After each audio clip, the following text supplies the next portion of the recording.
Hello and अस्सलाम वालेकुम to all of you. मैं उम्मीद करता हूँ कि आप सब लोग बखैर आफियत होंगे और all are enjoying your life. तो इंशाल्लाह हम आज से आप अपना इस सफ़र का आगाज़ करते हैं। तो इंशाल्लाह हम लोग बहुत जल्दी और अच्छे तरीके से इंग्लिश बोलना पढ़ना सीख जाएंगे। तो बस आप लोग इंशाल्लाह मेरे वीडियोस मेरे लेक्चर्स को देखते रहिए।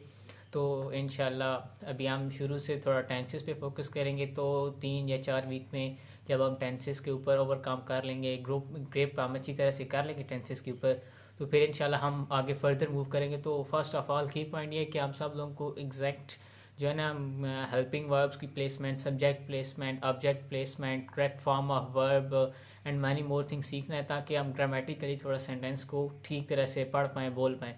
तो फर्स्ट ऑफ ऑल हमें यही करना है कि हमको टेंसेस के ऊपर ग्रिप अच्छी करनी है ताकि जब कभी भी हम लोग इंग्लिश उर्दू या उर्दू टू इंग्लिश ट्रांसलेट करना चाहें तो हमें ये ग्रामेटिकली इशू ना आए सेंटेंस बनाने में। तो हम लोग इंशाल्लाह आज से इस चीज़ का अपना आगाज़ करते हैं। फर्स्ट ऑफ ऑल जो हमारा पहला सेक्शन होगा हम उसमें टेंसेस के ऊपर फोकस करेंगे। उसके बाद जो हमारा अगला दूसरा सेक्शन स्टार्ट होगा या दूसरा सेक्शन स्टार्ट होगा उसमें हम पार्ट्स ऑफ स्पीच के ऊपर थोड़ा डिस्कस करेंगे और थोड़ा ग्रामेटिकली और डिस्कस करेंगे। तो आप लोग बस इंशाल्लाह मेरे साथ जुड़े रहिए। इंशाल्लाह मैं जितना हो सका एज मच आई कैन मैं अपना 100% डिलीवर करूँगा।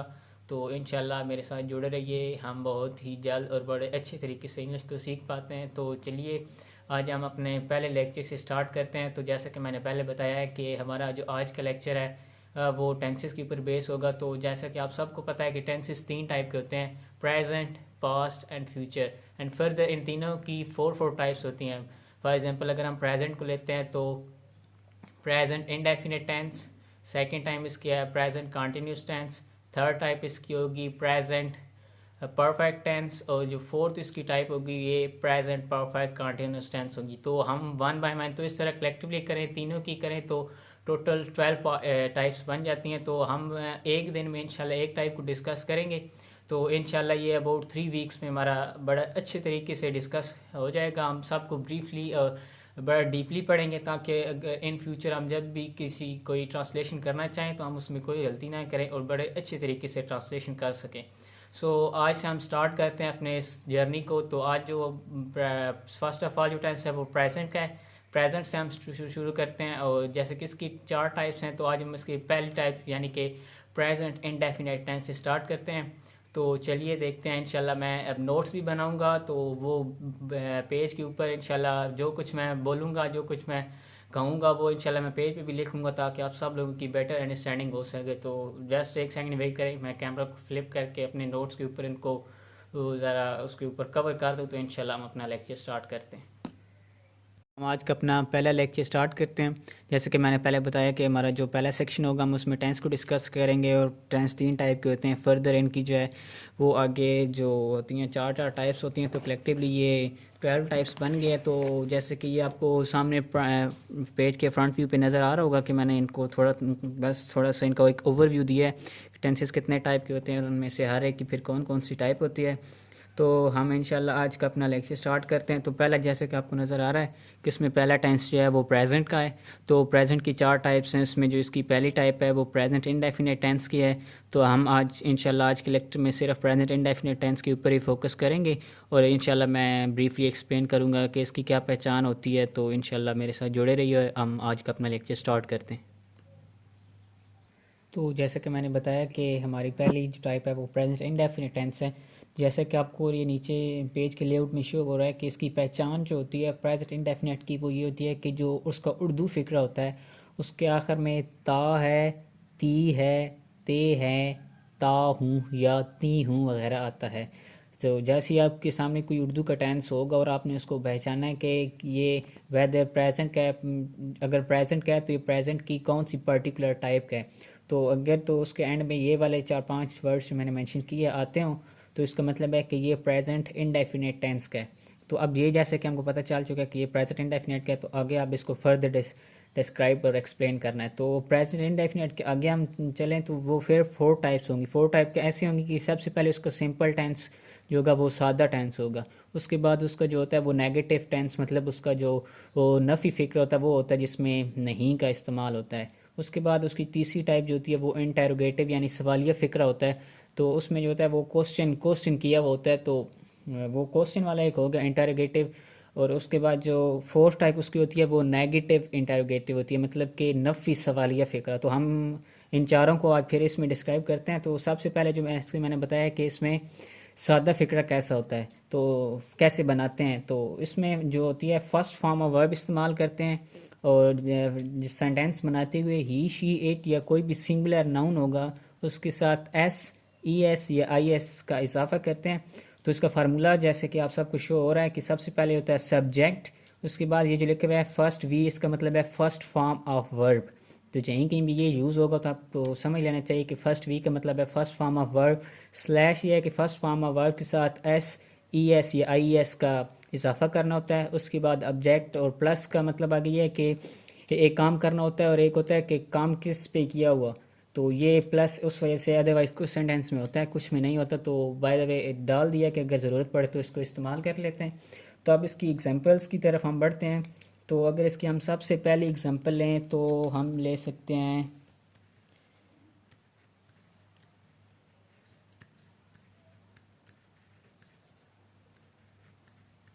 वो ऑफिस जाती है। जबकि अब आपको जब सेंटेंस पे गौर करें तो आखिर पे आ गया ती है। तो जैसे कि वो ऊपर आपको नज़र आ रहा है कि ती है, तो मतलब ये प्रेजेंट इंडेफिनिट का है। तो अब हमने इसको इंग्लिश में ट्रांसलेट करना है। तो सबसे पहले अगर फार्मूला को गौर करें तो सबसे पहले फार्मूला के ऊपर क्या है, सब्जेक्ट। सब्जेक्ट वो होता है जो काम करने वाला होता है या वाली होते हैं, वाली होती है, तो सब्जेक्ट वो होता है। तो अब इधर लड़की है तो क्या आएगा, शी। उसके बाद होती है first form of verb. Verb जो होता है वो काम करना होता है, तो वो है जाती है गो, उसके साथ ई एस के इजाफा करना है, शी गोज। कहाँ जाती है, ऑफिस, वो होता है ऑब्जेक्ट टू ऑफिस। ये अब अगर फार्मूले के ऊपर कंसंट्रेट करें तो सबसे पहले सब्जेक्ट था, मैंने मेंशन किया सब्जेक्ट शी हो गया, फर्स्ट फॉर्म ऑफ वर्ब गो, उसके साथ एस ई एस या आई एस का जो है वो इजाफा किया है, तो वो ये साथ ई एस आ गया। उसके बाद ऑब्जेक्ट जो आ गया वो टू ऑफिस। और ये जो प्लस लगाया, आप शायद किसी के जहन में ये सवाल हो कि सर ये प्लस इधर किधर गए। तो प्लस का मतलब जैसे कि मैंने बताया कि कई दफ़ा मेंशन होता है कि काम किस तरह की है। तो अगर ये होता ना कि वो बस पर ऑफिस जाती है, तो फिर आना था she goes to office by bus. तो वो अगर प्लस की जगह पे फिर इधर बाय बस आ जाना था, लेकिन जैसे कि अब सेंटेंस में मेंशन नहीं है सो इसलिए ये इधर भी नहीं आएगा। अब अगर हम इसकी सेकेंड एग्जांपल लेते हैं तो वो एग्जांपल है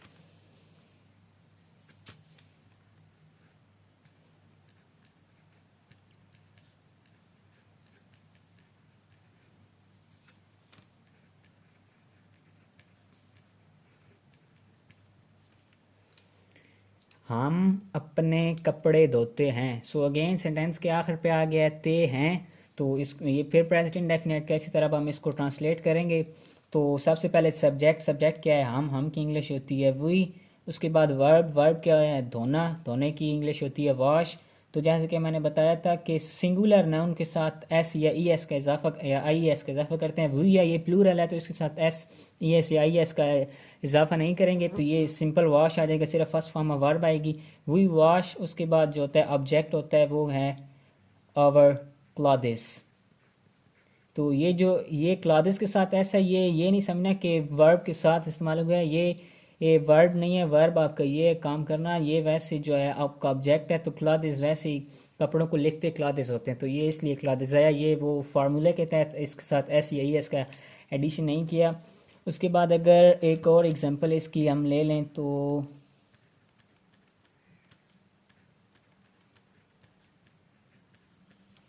वो गाना गाता है। सो अगेन सेंटेंस के एंड पे आ गया है वो गाना गाता है। तो इसकी फिर सबसे पहले ऑब्जेक्ट ही, उसके बाद होता है वर्ब, वर्ब क्या है सिंग।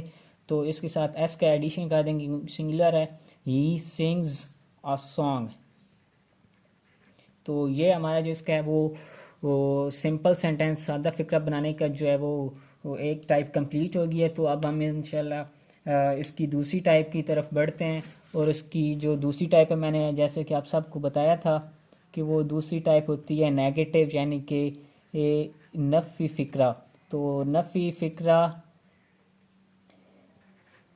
जो है वो इस तरह बनाने हैं, उसका कायदा क्या है वो मैं इंशाल्लाह आपके साथ वो भी अभी शेयर करता हूँ। आपको सामने पेज के ऊपर नज़र आ जाएगा। ये अब आ गया कि नफ़ी फ़िक्रा बनाने का कायदा। अब हम इसकी सेकंड टाइप को डिस्कस कर रहे हैं, और वो सेकंड टाइप जो इसकी है वो प्रेजेंट इंडेफिनिट टेंस की है। तो वो मैंने पहले ही एक्सप्लेन कर दिया है। तो अब इसका जो दूसरा पार्ट है वो है नफ़ी फ़िक्रा बनाने का कायदा, यानी कि नेगेटिव सेंटेंस बनाने का रूल क्या है। तो उसके लिए सब नफ़ी फ़िक्रा बनाने के लिए सब्जेक्ट के बाद डू नॉट या डज नॉट लगाते हैं।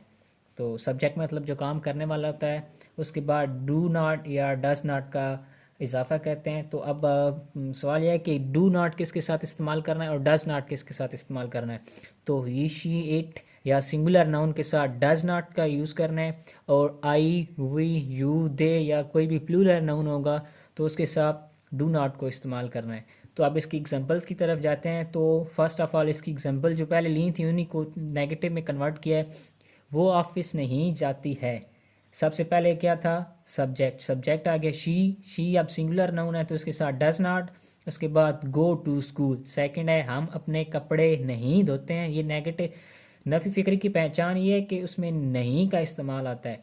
तो नहीं आ गया तो मतलब ये इसके नेगेटिव में आएगा। तो सबसे पहले फिर सब्जेक्ट, सब्जेक्ट है वही। अब ये वही जो है वो प्लूरल नाउन में आता है तो इसलिए इसके साथ डू नॉट इस्तेमाल होगा। We do not wash our clothes.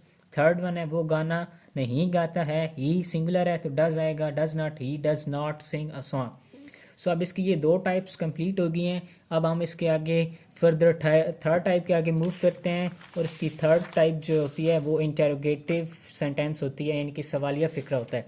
तो सवालिया फ़िक्रा बनाने के लिए जो होता है वो जो डू या डज को सेंटेंस के शुरू यानी स्टार्ट में लाते हैं, और उसके बाद सेंटेंस के आखिर पे जो है वो क्वेश्चन मार्क यानी कि सवालिया निशान इस्तेमाल करते हैं। लेकिन इसके इंटरोगेटिव सेंटेंस बनाने का एक नोट है। वो नोट ये है कि जैसे कि वो पहले मेंशन किया था कि प्रेजेंट इंडेफिनेट में आपको सिंगुलर नाउन के साथ एस ई एस या आई एस का इजाफा करते हैं, लेकिन जैसे ही आप लोग सवालिया फ़िक्रा बनाएंगे तो उस टाइम उसके साथ से एस ई एस या आई एस जो भी इजाफा किया हुआ था उसको रिमूव कर देंगे। तो उसका फार्मूला ये है कि सबसे पहले एच वी मतलब हेल्पिंग वर्ब आएगा, उसके बाद सब्जेक्ट यानी काम करने वाला आएगा, और फर्स्ट वी मतलब फर्स्ट फॉर्म ऑफ वर्ब इस्तेमाल होगी। अब आप देखेंगे कि मैंने इसके साथ S I E S I S को रिमूव कर दिया। वो यही है कि इंटरोगेटिव बनाते हुए उसको रिमूव करना होता है। और उसके बाद ऑब्जेक्ट और प्लस वो जैसे पहले बताया था कि अगर काम किस तरह किया गया तो वो इधर आता है, और उसके बाद क्वेश्चन मार्क। अब हम इसकी एग्जांपल्स की जाने बढ़ते हैं। तो इंशाल्लाह देखते हैं हम अब इसकी एग्जांपल्स को एक्सप्लेन करते हैं कि इसकी कौन कौन सी एग्जांपल्स हैं। फर्स्ट ऑफ ऑल हम उन्हीं एग्जांपल्स को एक्सप्लेन करेंगे जो हमने पहले ली हुई थी। तो अब हम अगर इसकी एक एग्जांपल लें तो वो ये हो सकती है कि वही एग्जांपल हम चारों टाइप्स में इस्तेमाल करेंगे ताकि आपकी बेटर अंडरस्टैंडिंग के लिए आपकी बेटर अंडरस्टैंडिंग हो जाए, क्योंकि हम एग्जांपल्स को चेंज करते रहेंगे तो वो आपके लिए डिफ़िकल्ट होगा। तो जैसे कि सबसे पहले भी हमने ये एग्जांपल ली थी कि वो ऑफिस जाती है, लेकिन अब हमने इंटरोगेटिव बनाना है। तो इंटरोगेटिव की पहचान ये है कि उसमें क्वेश्चन किया हुआ होता है। तो ये क्वेश्चन ही कर रहे हैं कि क्या क्या वो ऑफिस जाती है, तो मतलब कि वो अब क्वेश्चन कर रहा है। तो उसका ये सबसे पहले हेल्पिंग वर्ब जैसे कि ये सिंगुलर नाउन है तो इसके साथ डज होना था, तो ये आ जाएगा डज। उसके बाद सब्जेक्ट क्या शी लगा देना है, और उसके बाद first form of verb does she गो। अब अगर हम देखें तो जो इनडेफिनेट हमने बनाया था, सिंपल टेंस बनाया था, उसमें हमने इसके साथ ई एस ऐड किया हुआ था। लेकिन अब मैंने नोट ऊपर दिया है कि सवालिया फ़िक्रा बनाते हुए एस ई एस या ई एस को ख़त्म कर देना, तो इसलिए ई एस से ख़त्म हो गया। Does she go to office. तो अब आप देख सकते हैं कि ये जो फार्मूला ऊपर मैंने बताया उसको फॉलो भी किया है, और उसके साथ साथ जो मैंने आपको कहा था कि इसके साथ इंटरोगेटिव बनाते हुए एस ई एस या आई एस को वो रिमूव कर देना है, तो वो भी हमने रिमूव कर दिया है। तो अब हम दूसरी एग्जांपल्स की जाने बढ़ते हैं।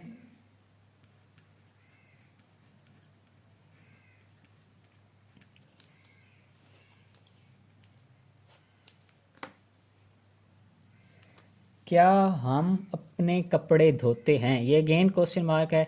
तो सबसे पहले क्या होता है, हेल्पिंग वर्ब हम हैं तो मतलब ये प्लूरल है तो इसके साथ डू आएगा, डू। उसके बाद ऑब्जेक्ट वी, उसके बाद फर्स्ट फॉर्म ऑफ वर्ब मतलब वॉश।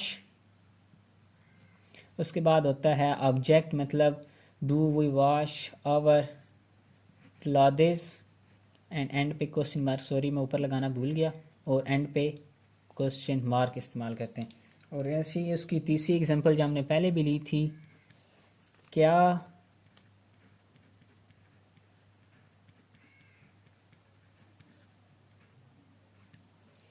क्या वो गाना गाता है। सो अगेन हम इसको ट्रांसलेट करेंगे।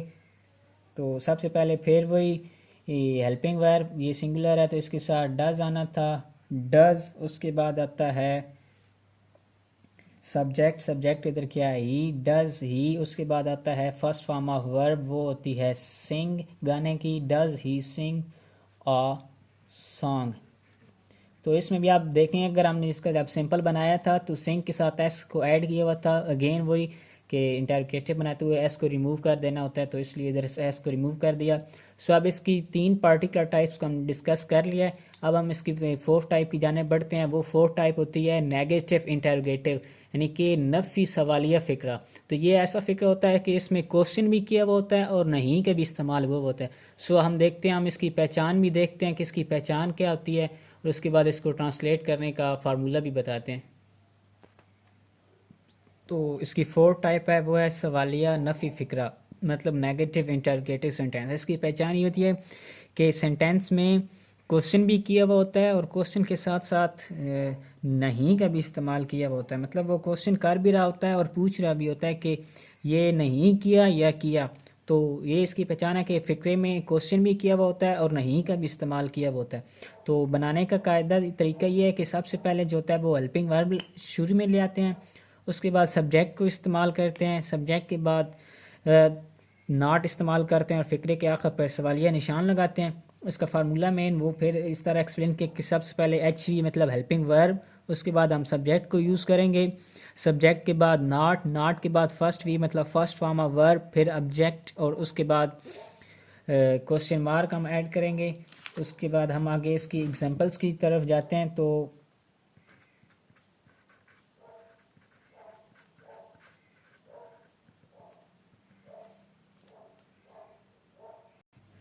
जैसा कि आप सबको सेंटेंस में नज़र आ रहा है कि इस सेंटेंस में क्वेश्चन भी किया हुआ है क्या, और उसके बाद नहीं का भी इस्तेमाल किया हुआ है। तो ये सवालिया मनफी फ़िक्रे की पहचान होती है कि उसमें क्वेश्चन भी किया हुआ होता है और उसके साथ साथ नहीं का इस्तेमाल भी किया होता है। तो सबसे पहला सेंटेंस जो है वो है क्या वो ऑफिस नहीं जाती है। इसका फार्मूला क्या आता है, सबसे पहले हेल्पिंग वर्ब, हेल्पिंग वर्ब इसका क्या है, क्या वो ऑफिस नहीं जाती, सिंगुलर है तो डज आएगा, इसका हेल्पिंग वर्ब डज आ गया। उसके बाद सब्जेक्ट, सब्जेक्ट क्या है शी, डज शी, उसके बाद नॉट को ऐड करना है, not first form of verb, first form of verb इधर क्या होगी नॉट गो, उसके बाद ऑब्जेक्ट होता है टू स्कूल, ये सारा उसको हो गया, और एंड पे क्वेश्चन मार्क। उसके बाद क्या हम अपने कपड़े नहीं धोते हैं, सबसे पहले इसका हेल्पिंग वर्ब, हेल्पिंग वर्ब इसका आएगा डू, उसके बाद सब्जेक्ट, सब्जेक्ट है वही, उसके बाद not first form of verb wash, उसके बाद होता है ऑब्जेक्ट ये do we not wash our clothes and पे question mark. Third one example है क्या वो गाना नहीं गाता है, सबसे पहले हेल्पिंग वर्ब, हेल्पिंग वर्ब इसका डज आएगा, डज, उसके बाद सब्जेक्ट ही, उसके बाद not first form of verb यानी कि सिंग, उसके बाद ऑब्जेक्ट आता है song, does he not sing a song. तो हमारा आज का लेक्चर यहीं पे ख़त्म होता है। तो आज हम अपने पहले लेक्चर में प्रेजेंट की इनडेफिनेट टेंस को डिस्क्राइब किया, उसके चारों टाइप्स को ब्रीफली हमने एक्सप्लेन किया है, हेल्पिंग वर्ब इसमें क्या इस्तेमाल होना है, उसकी पहचान क्या है, उसके फार्मूले विद एग्जांपल्स मैंने आपके साथ एक्सप्लेन किया है। आई होप कि everything will be clear for you. अगर फिर भी आप लोगों के क्वेश्चन है, कोई क्वेरी है, या कहीं पे आप लोगों को समझ नहीं आया तो आप मेरे साथ कांटेक्ट कर सकते हैं। इंशाल्लाह मैं आपको समझाने की फिर दोबारा से कोशिश करूंगा। अगर फिर भी आपको कोई क्वेश्चन है तो इंशाल्लाह मैं आपके साथ उसको फिर भी क्लैरिफाई करूंगा, आपको फिर ब्रीफली एक्सप्लेन करूंगा, एग्जांपल्स के साथ फिर से एक्सप्लेन कर दूंगा। लेकिन आई होप कि जिस तरह मैंने लेक्चर दिया है, आई एम सो होपफुल कि आप सब लोगों को अच्छी तरह से समझ आएगी। If still you guys have any question then you may contact me. So at the end अगर आपको वीडियो अच्छी लगी हो तो प्लीज़ वीडियो को लाइक करें and subscribe my channel. Thank you to all of you. इंशाल्लाह हम अपने नेक्स्ट लेक्चर में मिलते हैं, और नेक्स्ट लेक्चर इंशाल्लाह हमारा इसकी सेकंड टाइप पे होगा, और सेकंड टाइप जो है वो उसकी प्रेजेंट कंटिन्यूस टेंस होगी। So thank you to all of you. Stay blessed, take good care of yourself, and inshallah we will meet soon in the second lecture. Thank you to all of you.